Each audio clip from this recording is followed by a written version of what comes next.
ठाण्यात घर खरेदी करू इच्छिणाऱ्यांसाठी 17 ते 19 एप्रिल 2020 दरम्यान 23वे CREDAI MCHI Thane property expo आयोजित करण्यात आला आहे। हा एक्स्पो ठाणे येथील दोस्ती वेस्ट काउंटी बारकुम येथे होणार असून नामांकित बांधकाम व्यावसायिक, वित्तीय सल्लागार आणि ग्राहक एकाच छताखाली येणार आहेत। या प्रदर्शनात निवासी आणि व्यावसायिक प्रकल्पांची विस्तृत माहिती उपलब्ध होणार असून घर खरेदीदारांना विविध पर्याय पाहण्याची आणि गुंतवणुकीचे निर्णय घेण्याची संधी मिळणार आहे। आयोजकांच्या मते पहिल्यांदाच घर घेणाऱ्यांपासून ते आलिशान घर शोधणाऱ्यांपर्यंत सर्वांसाठी हा एक्स्पो उपयुक्त ठरणार आहे। मैं यही बोलूंगा कि मी असंच सांगणार की 17, 18, 19 हे सर्व होम बायर्स, ऑफिस बायर्स आणि सेकंड होम बायर्सला एक संधी आहे। त्यांना एकच छताखाली ते संपूर्ण ऑप्शन भेटणार आहे। काय काय प्रोजेक्ट्स अवेलेबल आहेत ठाण्यामध्ये।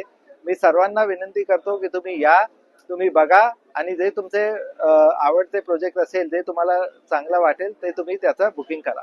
सर, आपण जर बघितलं इराण असेल, इस्रायल असेल आणि अमेरिका, जो युद्ध सुरू आहे त्या युद्धामुळे जे मजूर आहेत ते आता कामावर काम सोडून आपल्या घरी परतत आहेत। ह्या कामगारांना आपण कसं सांभाळतात ते, कारण की युद्ध सुरू आहे एकीकडे आणि एकीकडे युद्धसाठी हे काय कामगार घरी नाही जात। मे मध्ये नॉर्मली काय असतो, त्यांचा फार्मिंगचा सीझन असतो, त्यामध्ये खूप जे आहे वर्कर्स ते घरी जातात। ते घरी जाऊन त्यांचे जे फार्मिंगचे काम आहे त्याचं उत्पादन करतात। बाकी असं काय लेबरचा आतापर्यंत काय युद्ध कारण काय कमी आहे असं नाही आहे। मजूर जर गावाला गेल्यानंतर आपल्याला काय फटका बसतो का? जसं तुम्ही आता नाही, असं काय फटका नाही बसत। ते फक्त 15-20 दिवसासाठी जातात आणि ते परत येतात।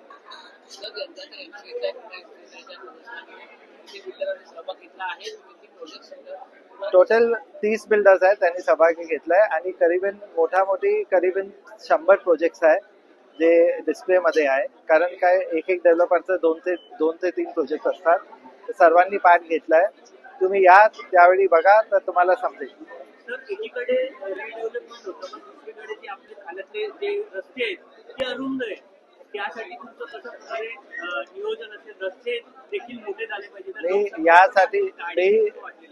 मी याला ते आपल्या गव्हर्नमेंटला खूप धन्यवाद द्यायला सांगेल। स्पष्ट करून आपले जे डेप्युटी CM आहे एकनाथ शिंदे यांनी जे ट्रॅफिकचा प्रॉब्लेमसाठी जे काय सोल्युशन आहे ते सर्व इम्प्लिमेंट करून टाकलंय। कोस्टल रोड असेल की फ्रीवे एक्सटेन्शन ठाण्यापर्यंत असेल, भिवंडीचा रोड असेल,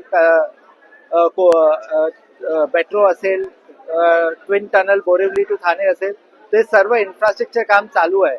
पण काही पण रातोरात होणार नाहीये, त्याला 2 ते 3 वर्ष लागणार आहे। ते 2 ते 3 वर्षानंतर आम्हाला मी असं सांगू शकतो की जे तुम्ही ठाणा बघतात, तुम्ही एक डिफरंट आणि एक नवीन ठाणा बघणार।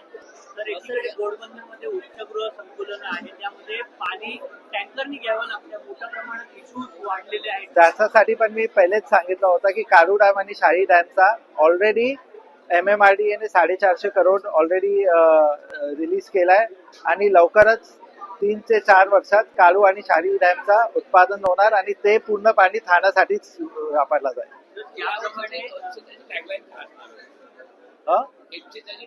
MCHI है तो भरोसा है और दूसरा चलो थाने।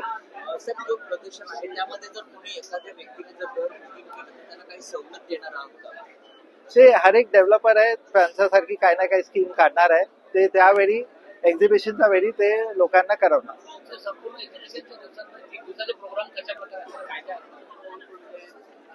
ते एक्झिबिशन कमिटीचे चेअरमॅन आहे, ते तुम्हाला ब्रीफ करणार त्यामध्ये काय काय होतं। दोस्ती काउंटी बालकुम ठाणे वेस्ट या मतलब दोस्ती काउंटीच्या कंपाऊंड मध्येच असतात। मला विनंती आहे तुम्ही सर्व या आणि हे मोठा प्रदर्शन बघा आणि लोकांपर्यंत पोहोचवा पण।